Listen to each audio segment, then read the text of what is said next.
Vous êtes sur France 24 et c'est l'heure de votre journal de l'Afrique. Soyez les bienvenus à la une ce soir.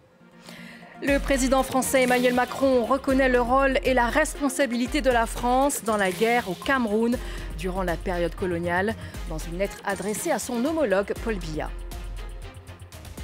Un processus de paix menacé en RDC. L'armée congolaise accuse le M23 d'avoir mené récemment de multiples attaques contre ses positions dans l'est du pays.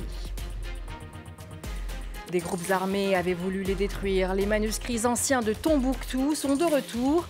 Un moment historique pour le Mali. Plus de 200 caisses de documents d'un trésor qui remonte au XIe siècle. Une guerre a eu lieu au Cameroun, au cours de laquelle les autorités coloniales et l'armée française ont exercé des violences répressives de nature multiple dans certaines régions du pays. C'est avec ces mots qu'Emmanuel Macron reconnaît la responsabilité de la France dans la guerre au Cameroun durant la période coloniale. Dans un courrier à son homologue camerounais Paul Biya, le président français endosse ainsi les conclusions d'un rapport d'historien qui lui avait été remis en janvier dernier. Et justement, parmi ces historiens, Karine Ramondi qui nous a rejoint, elle est coprésidente de la commission mixte franco-camerounaise. Alors, merci d'être avec nous.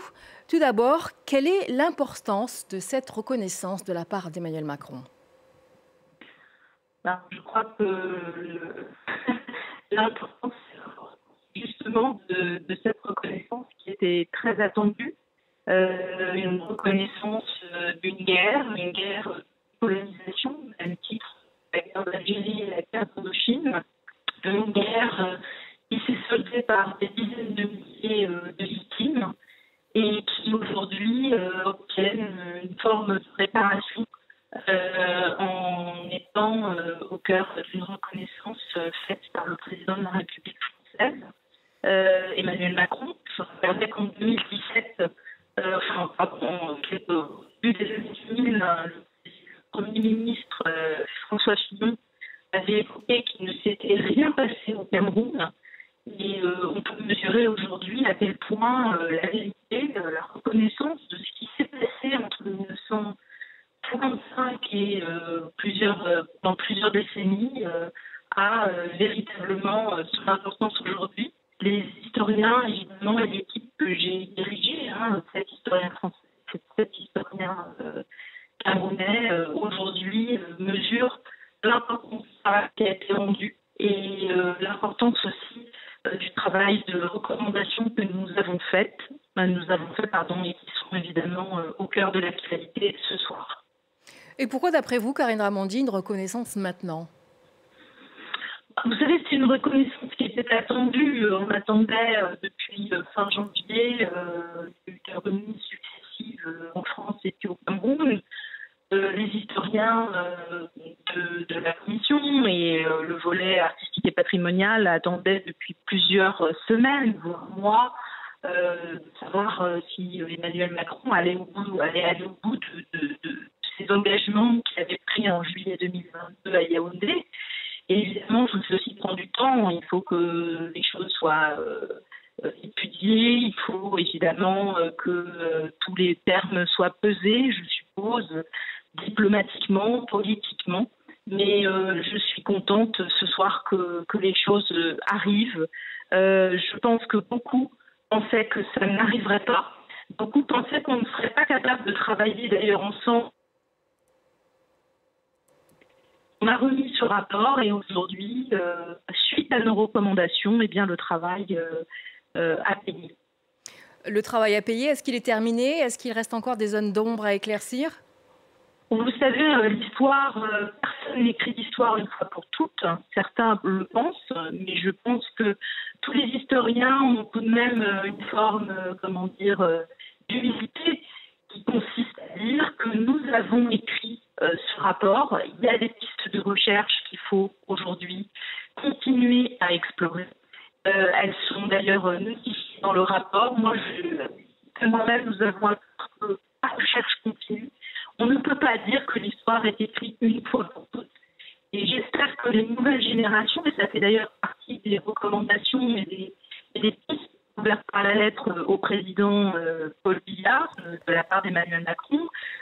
Il faut que ces pistes de recherche et le travail universitaire, scientifique, artistique et patrimonial se poursuivent. Et enfin, rapidement, est-ce que vous pensez que cette reconnaissance, est-ce qu'elle pourrait ouvrir la voie à des réparations?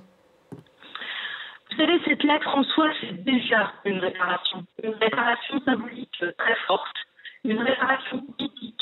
Je pense actuellement à tous ceux qui nous ont fait l'honneur de nous recevoir, de témoigner pour le travail que nous avons mené, et y compris l'équipe de BIC. Nous avons évidemment une pensée pour eux ce soir, mais est-ce que ça va vraiment servir? Nous, ce qu'on voudrait, c'est qu'on reconnaisse ce qui s'est passé ici. Donc on est déjà dans la réparation symbolique, politique, d'autres réparations peut-être. Je crois que ce soir, il faut déjà se féliciter du travail qui a été accompli. Merci beaucoup Karine Ramondi, historienne et coprésidente de la commission mixte franco-camerounaise. Et je tiens également à m'excuser pour la qualité de la ligne téléphonique. Le Cameroun qui prépare également son avenir avec la présidentielle du 12 octobre prochain. 11 candidats vont tenter de déloger Paul Biya après 42 ans au pouvoir, qui à 92 ans brigue un 8e mandat. Les consignes de vote de l'opposant Maurice Kamto, classé 2e en 2018 et exclu de la course, seront particulièrement scrutées. À Yaoundé, la correspondance de Marcel Amoko. Elections Cameroun, l'organe en charge des élections ici au Cameroun, a définitivement clos la première phase du calendrier électoral en cours en publiant la liste définitive des 12 candidats retenus pour l'élection présidentielle du 12 octobre prochain. Sans surprise, on y retrouve Paul Biya du RDPC, Cabral Libi du PCRN, classé 2e en 2018, mais aussi Bello Bouba Maïgari de l'UNDP et Issa Tiroma Bakari du FSNC, tous deux anciens ministres de Paul Biya qui ont rompu une alliance de 20 ans avec le parti au pouvoir. Le grand absent de cette élection présidentielle à un tour sera Maurice Kamto qui se présentait sous la bannière du mouvement africain pour la nouvelle indépendance et la démocratie, mais élection sur laquelle il pourrait tout de même peser en donnant des consignes de vote. Son choix sera particulièrement scruté, comme nous l'explique le politologue Stéphane Akoa. Ce que décidera M. Kamto, donner une consigne de vote ou pas, sera à l'évidence déterminant pour la suite du processus électoral, dans la mesure où l'on sait que ces militants pèsent un certain poids et s'ils se reportent en faveur d'un autre candidat, celui-ci pourra estimer qu'il a un pourcentage de voix plus grand à espérer à l'issue du scrutin.